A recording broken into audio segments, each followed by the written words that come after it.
क्या ये महज इत्तेफाक था कि जनवरी के महीने में ज्योति मल्होत्रा कश्मीर के पहलगाम में होती है, फिर मार्च के महीने में वो पाकिस्तान जाती है और उसके बाद अप्रैल में पहलगाम लहूलुहान हो जाता है। सर्दियों में जब आमतौर पर पहलगाम में टूरिस्ट गायब होते हैं, क्या ज्योति मल्होत्रा इत्तेफाकन वहां मौजूद थी या पहलगाम की खूनी साजिश का वो भी हिस्सा थी? एक साधारण सी इन्फ्लुएंसर आखिर 2 साल में 3 बार पाकिस्तान का वीजा कैसे पा लेती है? चलो मान लिया पहली बार पाकिस्तान देखने की शायद उत्सुकता हो, हालांकि पाकिस्तान देखने की उत्सुकता किसको होती है, लेकिन फिर भी मान लेते हैं कि चलो ठीक है देखने गई। लेकिन फिर दूसरी बार, तीसरी बार, ये केवल इत्तेफाक है? एक साधारण से इन्फ्लुएंसर मरियम नवाज से कैसे मुलाकात कर लेती है? पाकिस्तान में अधिकारी दानिश उसका दोस्त कैसे बनता है? और अगर यह भी इत्तेफाक है तो क्या वजह रही होगी कि आईएसआई के शाकिर को उसने नाम बदलकर जट रंधावा के नाम से सेव किया था?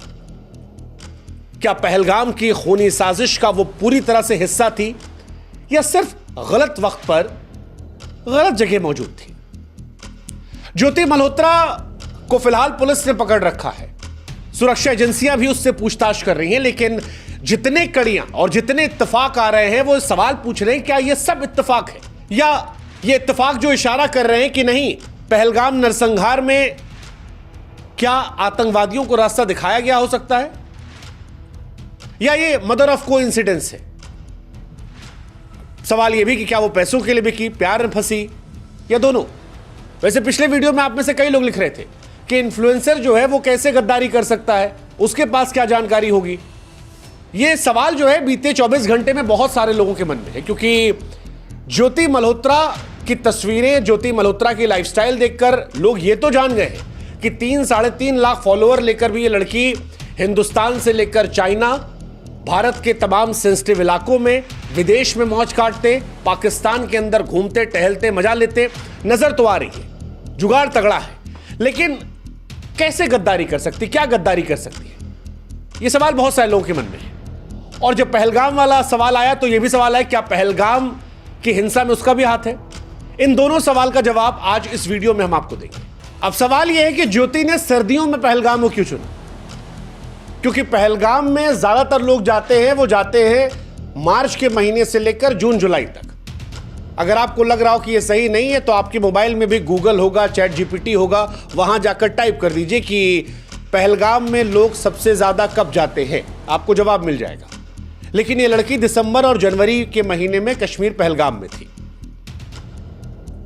सवाल यह है कि ये क्यों था? कई लोग ये भी दावा कर रहे हैं कि जब उसकी पर्सनल अकाउंट को स्क्रॉल किया गया तो वो खाली 2 लोग को फॉलो कर रही थी, एक अपनी आईडी को और एक इनक्रेडिबल पहलगाम को।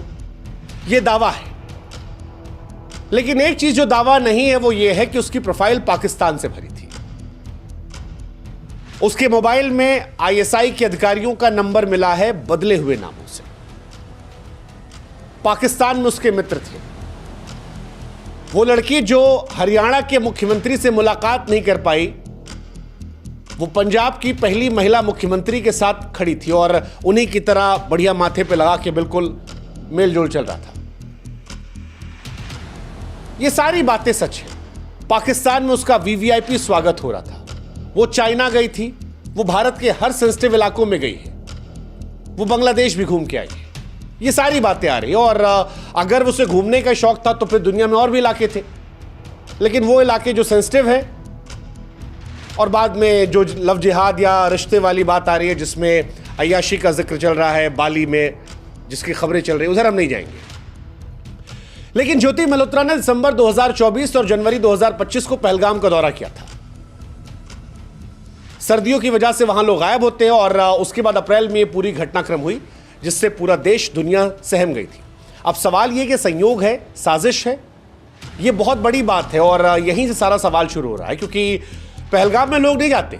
उस टाइम हमले से ठीक पहले मार्च 2025 में ज्योति पाकिस्तान गई। अब जब कहा जा रहा है कि उसके संबंध आईएसआई से थे, तो क्या आईएसआई को पहलगाम की सुरक्षा, सैन्य ठिकानों या रास्तों की जानकारी दी? आप में से कुछ लोग कहेंगे कैसे, हम आगे आपको बताएंगे कि इन्फ्लुएंसर्स का इस्तेमाल कैसे आईएसआई कर सकती है। ये सारी बातें आज हम आपको इस वीडियो में समझाएंगे।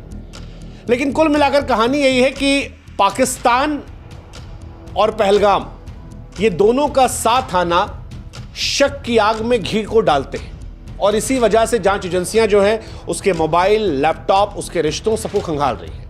अब ये तो जांच के विषय है, लेकिन पाकिस्तान से उसका प्यार ये जांच का विषय नहीं है। और ये सवाल भी उठता है कि एक हिंदुस्तानी लड़की का पाकिस्तान से इतना प्यार क्यों था? क्या वो पाकिस्तान की जासूस थी, या प्यार में पड़ गई थी किसी के, जिसके चक्कर में बार बार पाकिस्तान जा रही थी? एक लड़की को 3 बार वीज़ा कैसे मिल गया? खबर यह भी थी कि वो चौथी बार जा रही थी। मरियम नवाज से उसको किसने मिलाया, और कैसे उसे मरियम नवाज से इतना समय मिला कि वो आराम से वीडियोस बना रही है? क्योंकि वो भारत के कोई बहुत बड़ी इन्फ्लुएंसर नहीं है जिसके 10, 20, 15 मिलियन फॉलोवर हो। 2.5-3 लाख फॉलोवर भारत में हर एरे गहरे नत्थु खेरे के हैं। ज्योति की जब आप कुंडली खंगालते तो आपको दिखता है कि 2023 में पाकिस्तान हाई कमीशन दिल्ली में जो है वहां पर इफ्तार पार्टी होती है। इनको बुलाया जाता है, दानिश मियां बुलाते हैं, और वहीं पर शाकिर और अली एहसान से मिलवाया जाता है। अब सवाल ये कि दोस्ती थी या हनी ट्रैप? और फिर 3 बार पाकिस्तान इनका जाना होता है। पहली बार 2023 में 10 दिन का वीज़ा लेके, जिसके बारे में कहा जा रहा वहाँ आईएसआई से मुलाकात हुई। दूसरी बार अप्रैल 2024 में दोबारा पाकिस्तान, और तीसरी बार मार्च 2025 में फिर पाकिस्तान। 3 बार। और चौथी बार ये जानने वाली थी, उससे पहले इनको उठा लिया गया। मरियम नवाज का इंटरव्यू 2024 में उन्होंने किया था। पाकिस्तान की पहली महिला सीएम है और नवाज शरीफ की बिटिया है, और नवाज शरीफ के भाई जो शहबाज शरीफ है वो पाकिस्तान में प्रधानमंत्री हैं। नवाज शरीफ इमरान खान के पहले प्रधानमंत्री थे। अब एक साधारण से इन्फ्लुएंसर इतने बड़े बड़े लोगों में कैसे घूम रही है? ये सवाल बड़ा इंपॉर्टेंट है। और हिसार पुलिस जब ये कहती है कि उसने कश्मीर, पंजाब, राजस्थान की सैन्य जानकारियां लीक की है, तो फिर ये सवाल बड़ा उठता है। इसके अलावा इसकी शातिरपना भी दिखा। आईएसआई के शाकिर का नंबर जो था वो जट रंधावा के नाम सेव था। तो अगर कुछ गलत नहीं था तो फिर नंबर जो है वो मैडम क्यों छिपा रही थी? और जैसा हमने कहा, ये चीन गई हैं, बांग्लादेश गई हैं, यहां सब क्यों जा रही थी बार बार? ज्योति का पाकिस्तान से रिश्ता साफ तौर पर था, पैसे का था, मोहब्बत में था, क्या था वो सुरक्षा एजेंसियां बताएंगी। लेकिन जो कुछ था वो भारत के खिलाफ जा रहा था, और यह सवाल बड़ा इंपॉर्टेंट है। अब सवाल है कि इन्फ्लुएंसर्स कैसे आईएसआई के मोहरे बन जाते हैं, तो आज इसको हम आपको विस्तार से समझाते हैं। ज्योति जैसे इन्फ्लुएंसर्स कैसे आईएसआई के लिए काम कर सकते हैं, यह सवाल बहुत लोगों के मन में है कि क्या हर इन्फ्लुएंसर खतरनाक हो सकता है? क्या आपका फेवरेट ब्लॉगर जो है वो जासूस हो सकता है? ये सारे सवाल लोगों के मन में है। ज्योति जैसे इन्फ्लुएंसर सच कहे तो आईएसआई के लिए सोने की खान जैसे परफेक्ट हथियार बनते हैं। कैसे, हम समझाते हैं। जियो टैग्ड कंटेंट, ये नाम सुना आपने? नक्शे में छिपा हुआ जहर, आप नहीं जानते होंगे। जब भी कोई इन्फ्लुएंसर किसी सैन्य ठिकाने, सड़कों के पास, या कहीं जहां सेना रहती है उसके आसपास के पुल या हवाई अड्डों के पास वीडियोस बनाता है, और अगर वो जियो टैग कर देता है, यानी लोकेशन जो है वहां की टैग कर देता है, तो वो सही जानकारियां आईएसआई जैसे संगठनों के लिए खजाना हो सकती है। उदाहरण के तौर पर, आपको समझ में नहीं आएगा अभी, जब 2000 का दशक चल रहा था, उसके एंड के आसपास, यानी 2010 उसके आसपास, फेसबुक पर काफी लोग एक्टिव होते थे। और कहा जाता है कि अमेरिकी फौज जो है वो फेसबुक पर फोटोज डालते थे, तो लोग अक्सर अपनी लोकेशन टैग कर देते थे। 2010 में अमेरिकी रक्षा विभाग ने फेसबुक पर लोकेशन, जब आप फोटो डालते हैं तो लोकेशन टैग करने को बैन कर दिया था। 2010 के आसपास ही इजरायली सेना द्वारा सोशल मीडिया पर जियो टैग पोस्ट के चलते कई बार सैन्य ठिकानों की जानकारियां भी लीक हो गई थी। 2018 में स्ट्रावा ऐप के जियो टैग डेटा ने अफगानिस्तान में अमेरिका के तमाम सैन्य ठिकानों को उजागर कर दिया था। दरअसल सैनिक लोग जो है घड़ी पहनते थे, उस घड़ी में फिटनेस ट्रैकर था, उससे लोकेशन लीक हो गई थी। ये सारे इतिहास में मामले रहे हैं। अब जिन लोगों के मन में सवाल है कि ज्योति मैडम कैसे हेल्प कर रही होंगी पाकिस्तान की, तो अगर ज्योति ने पहलगाम में सैन्य चौकियों, रास्तों या सुरक्षा व्यवस्था के पास जियो टैग्ड वीडियो बनाए तो आईएसआई को उस इलाके की जानकारी बखूबी मिल गई, एक एक लोकेशन। दूसरा, इन्फ्लुएंसर्स जो होते हैं उन पर कोई डाउट नहीं करता। उनके रिश्ते जो होते हैं अक्सर नेताओं से, अधिकारियों से, सैन्य कर्मियों से होते हैं। कई बार वो संवेदनशील जगहों पर पहुंच जाते हैं जहां पर आम आदमी नहीं पहुंच सकता, क्योंकि सबको प्रचार प्रसार चाहिए होता है। तो अगर वो पीएमओ तक, सीएमओ तक पहुंच जाते हैं और आईएसआई के लिए वो काम कर रहे हैं, तो वो बहुत सारी जानकारियां यहां से वहां पहुंचा सकते हैं। ऐसे में क्या ज्योति मल्होत्रा ने कश्मीर में किसी सैन्य अधिकारी से व्यक्तिगत संवाद किया, कोई जानकारी ली जो यहां से वहां भिजवा दी? Might be possible. तीसरा, नेटवर्किंग का बड़ा होता है इन्फ्लुएंसर्स का। जैसा हमने कहा, अब मान लीजिए ज्योति से कश्मीर में कोई सैन्य अधिकारी ऑफ द रिकॉर्ड बात कर रहा हो और वो बातें उसने बता दी हो, या कोई लड़की थी, कोई सैन्य अधिकारी ही डिनर पर चला गया, धीरे धीरे बात हुई, क्या तैयारियां चल रही हैं, कैसी व्यवस्था आप लोग करते हो, यहाँ क्या करते हो, और ये जानकारियां यहाँ से वहाँ चले जाए। और डिनर करना, घूमना, कई बार लोग कैजुअली बात कर लेते हैं, उन्हें लगता है कि हिंदुस्तान की बात है। भाई हम आपस में तो बात कर रहे हैं, प्लस एक लड़की है, सुंदर है, तो कई बार लोग और खुल जाते हैं। वो उस तरह से नहीं सोच पाते और यहीं से सारा खेल हो जाता है, क्योंकि इंडिया के इन्फ्लुएंसर है। भरोसा मुन्ना भैया ने सही कहा था कि जो भरोसे वाले होते हैं, हाँ ये एक्चुअली सही बात है, क्योंकि इन्फ्लुएंसर्स को भी लोग भरोसेमंद मान लेते हैं, उनकी पोस्ट को उनकी निजी राय मान लेते हैं। वो डाउट नहीं करते कि ये पाकिस्तान का एजेंडा चला रहे हैं, और यहीं से एजेंडा चलाना आसान होता है। जैसे ये दीदी जो थी ज्योति मल्होत्रा, ये पाकिस्तान जा रही थी, पाकिस्तान के कल्चर की बातें संस्कृति की बातें करती थी, वहाँ 2 हिंदू पकड़ के कहती थी कि देखिए कितने हिंदू खुश हैं। ये भी एक जहर डालने का तरीका होता है, ये प्रचार प्रसार का तरीका होता है। जासूसी, अब वो जमाना गया जब गोपनीय दस्तावेज चुराना, यहां से डॉक्यूमेंट निकाल के वहां भेजना। अब जासूसी इस तरह से केवल नहीं होती, अब जासूसी डिजिटल खेल का तमाशा बन चुकी है। सोशल मीडिया उसका बड़ा हथियार है और इन्फ्लुएंसर्स इसमें बड़े मोहरे बन सकते हैं।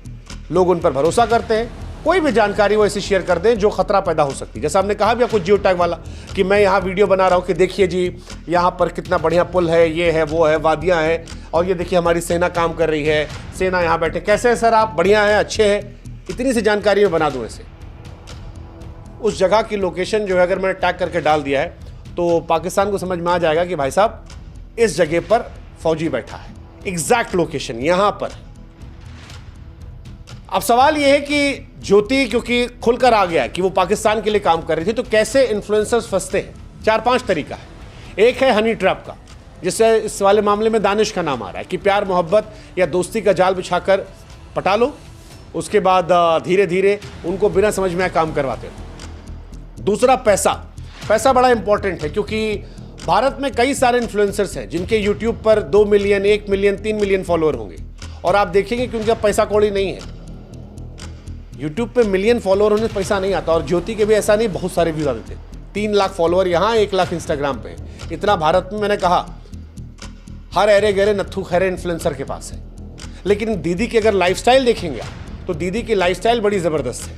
वो बाली में घूम रही हैं, बिकनी पहने घूम रही हैं, वो पाकिस्तान में मौज काट रही हैं, पाकिस्तान के 5 स्टार होटल्स में जा रही हैं, वो हमारे यहाँ अरुणाचल में जाती हैं, कश्मीर में मौज कट रही है। उनकी लाइफस्टाइल जो अगर आप उनका इंस्टाग्राम देखेंगे तो आपको लगेगा कि काफ़ी रिच लाइफस्टाइल है। जबकि इनके पिताजी का हम इंटरव्यू देख रहे थे तो वो कह रहे थे कि दिल्ली में बिटिया हमारी 25,000 में नौकरी करती थी, और पिताजी इनके गरीब लगते हैं, घर परिवार ऐसा नहीं कि बहुत रईस है। तो अगर कोई ये कह रहा है कि भैया पैसा हो सकता है घर में, तो घर में इनके पैसा नहीं था। इनकी कोई ऐसी नौकरी रही नहीं जो बहुत ज़्यादा इनको सेविंग दे गई हो, और जो इनका यूट्यूब या इंस्टाग्राम है उसे देखकर ये लग नहीं रहा कि बहुत सारा यूट्यूब से पैसा या इंस्टा से पैसा इनको आता होगा, लेकिन जो लाइफस्टाइल ये दिखा रही हैं उस स्तर का नहीं आता होगा। तो ऐसे में इनके केस में पैसे का लालच भी एक इंपॉर्टेंट हो सकता है। जैसे कोलैबोरेशन करते हैं हम लोग, इनका कोलैबोरेशन हो सकता है आईएसआई ने कर दिया हो।